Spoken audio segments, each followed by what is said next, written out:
Εσύ ξέρεις πώς μπορείς να διατηρήσεις το καρότο φρέσκο και να είναι σαν αυτή τη στιγμή να το έχεις πάρει μέσα στη συντήρηση του ψυγείου? Θα σου πω 3 τρόπους.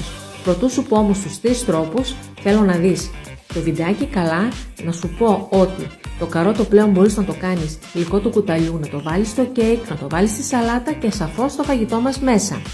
Θέλω να ξέρεις ότι έχει πάρα πολλοί βιταμίνες, α, κάλιο, ασβέστιο και πολλές άλλες και είναι πολύ θρεπτικό.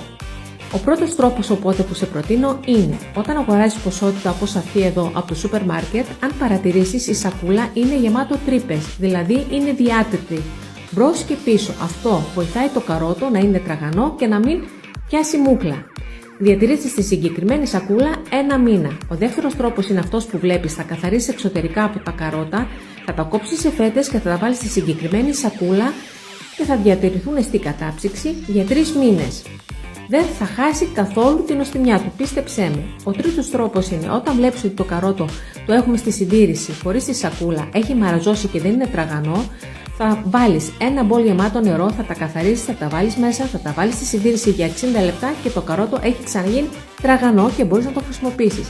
Σε αρέσει αυτό που σου λέω? Ανέπατα μια καρδούλα.